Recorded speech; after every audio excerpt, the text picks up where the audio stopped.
Você sabia que os antígenos nos grupos sanguíneos podem estar associados às doenças infecciosas?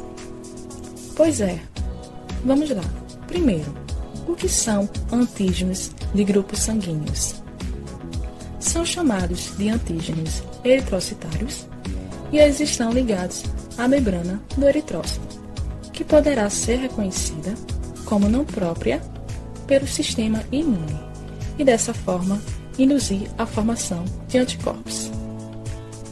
Basicamente, são estruturas macromoleculares localizadas na superfície extracelular da membrana dos eritrócitos, podendo ser de natureza carboidrato, proteína ou glicoproteína. As suas principais funções biológicas são estruturais, de transporte, receptores ou moléculas de adesão, enzimática e outras, sendo que um antígeno eritrocitário pode apresentar mais de uma função. Nesse vídeo, destacaremos as doenças relacionadas ao grupo ABO, RH e DUF. Bom, o grupo sanguíneo RH possui função estrutural e de transporte.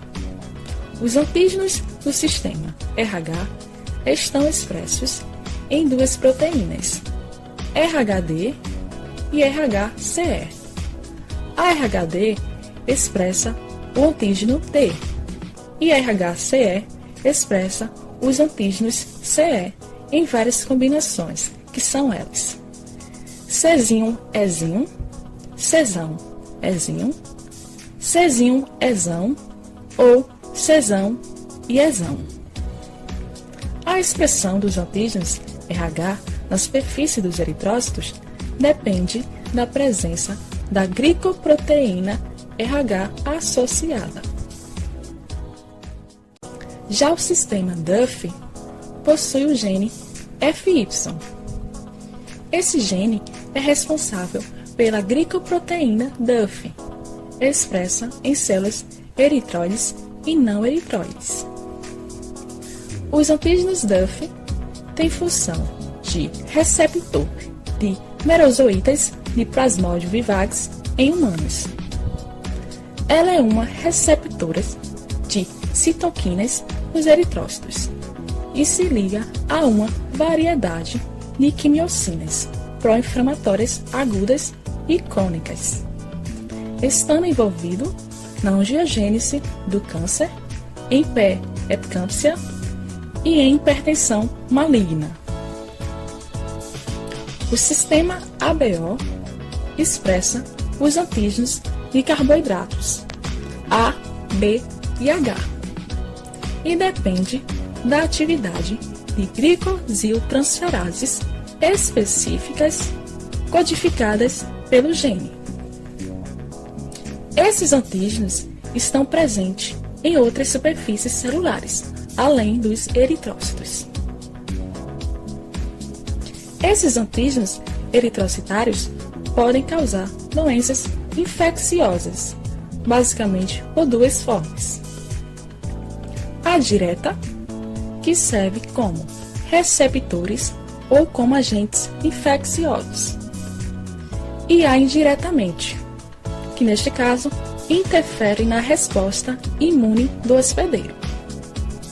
E apenas alguns agentes, como os parasitas da malária e o parvovírus B19, infectam os eritrócitos e seus percussores, pois a maioria dos agentes se ligam aos eritrócitos e os usam como transportadores para o tecido-alvo, ou até mesmo se ligam a antígenos do grupo sanguíneo expressos pela mucosa. A interação entre patógenos e a membrana dos eritrócitos podem resultar da adesão ou similaridade antigênica, através de receptores específicos ou modulação do anticorpo resposta. Vale ressaltar que antígenos solúveis presentes em indivíduos com fenótipo secretor podem interferir nas respostas imunes. Falando em interferências, temos os epítopos. E o que são os epítopos? São pequenas proteínas que ficam na superfície dos agentes infecciosos e podem apresentar reação cruzada com antígenos de grupos sanguíneos e serem assim reconhecidos como antígenos próprios por indivíduos do tipo sanguíneo correspondente e levando à anergia. E o que é anergia? É a incapacidade de reagir contra um antígeno. Algumas relações entre grupos sanguíneos e doenças também pode ser devido à sua associação com os sistemas de complemento. De acordo com algumas pesquisas antropológicas, sugerem que a distribuição geográfica e racial dos grupos sanguíneos humanos reflete a suscetibilidade das populações com tipos específicos de sangue, e isso determina a prevalência de uma doença naquela determinada localidade, como, por exemplo, a peste, a cólera, a varíola, malária e outras doenças infecciosas. O estudo de Osten, 2010, fez uma análise de 28 publicações e verificou-se que havia relação entre as doenças infecciosas e o grupo A, obtendo uma porcentagem de 30% em relação aos outros tipos sanguíneos. Vamos a alguns exemplos.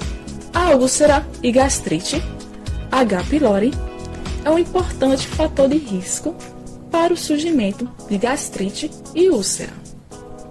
Essa bactéria usa lectinas para se ligar aos receptores de grupos sanguíneos na camada de muco e na superfície das células epiteliais para atacar a mucosa gástrica.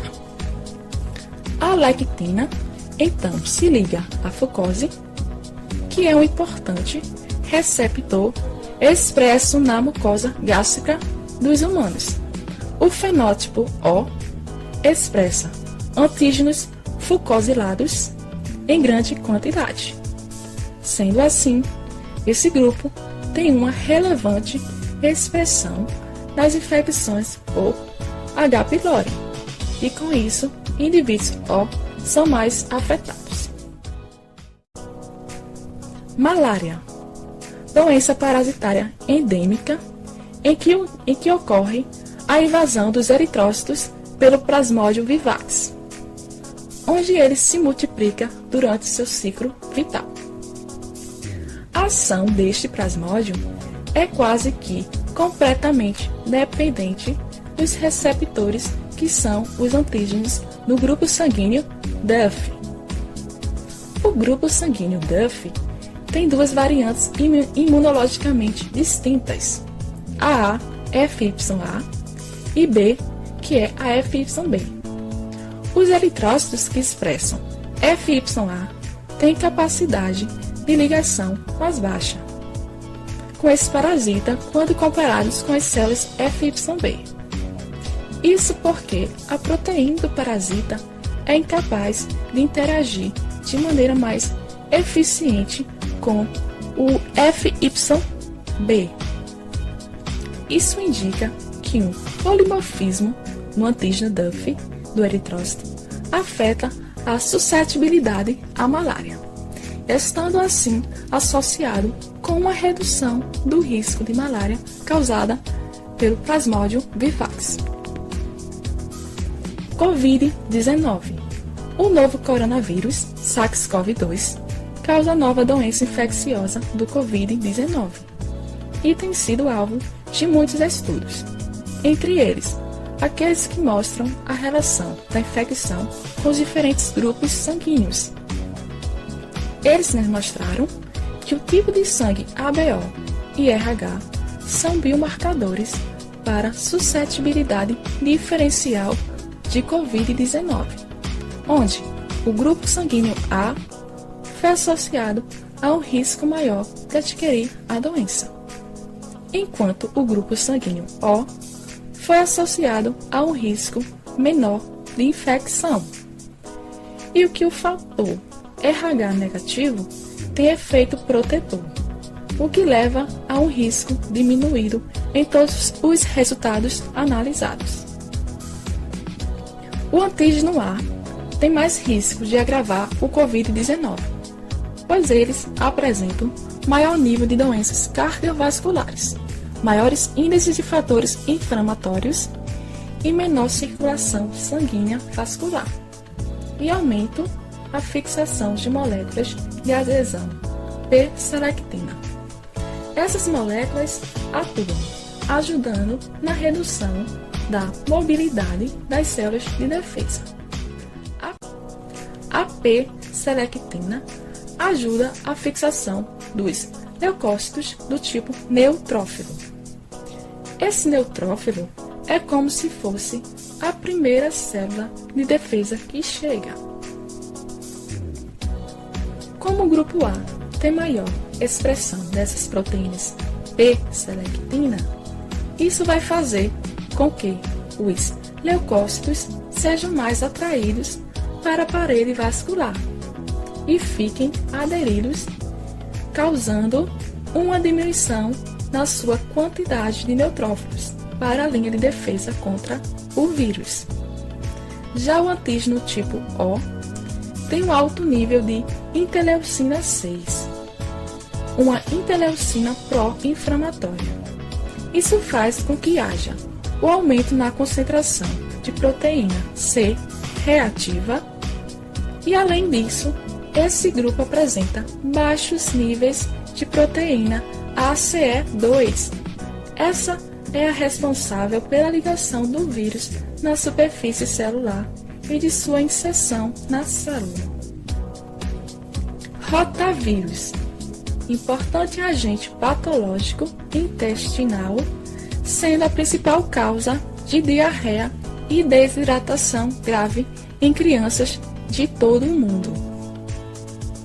Estudos têm sido realizados para demonstrar como o vírus infecta as células humanas e revelaram que, a partir de modificações estruturais, algumas cepas dos vírus usam o antígeno do grupo A como um receptor.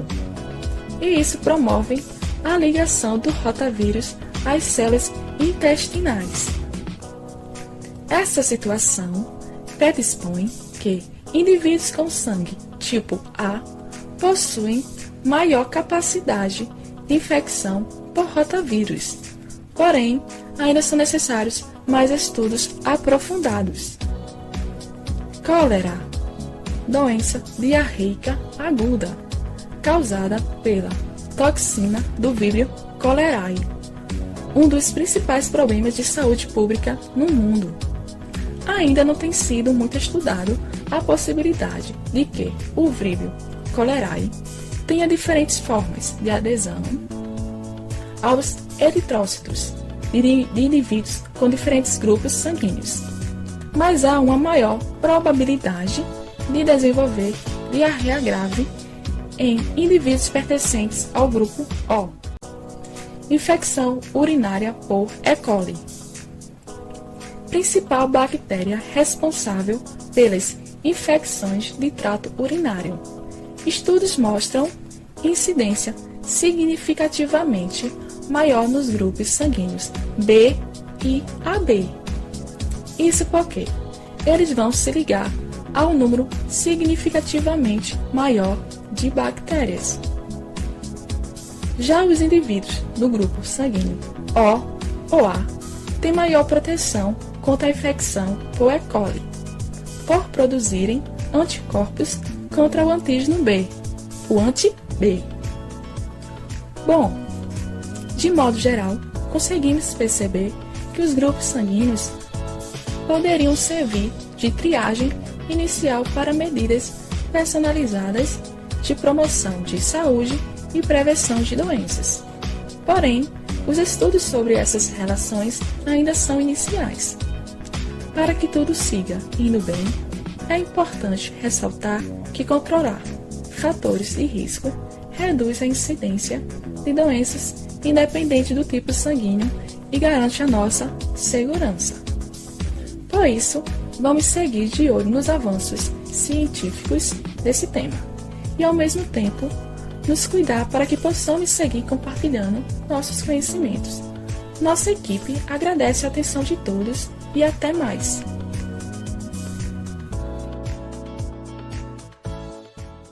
Created using Powtoon.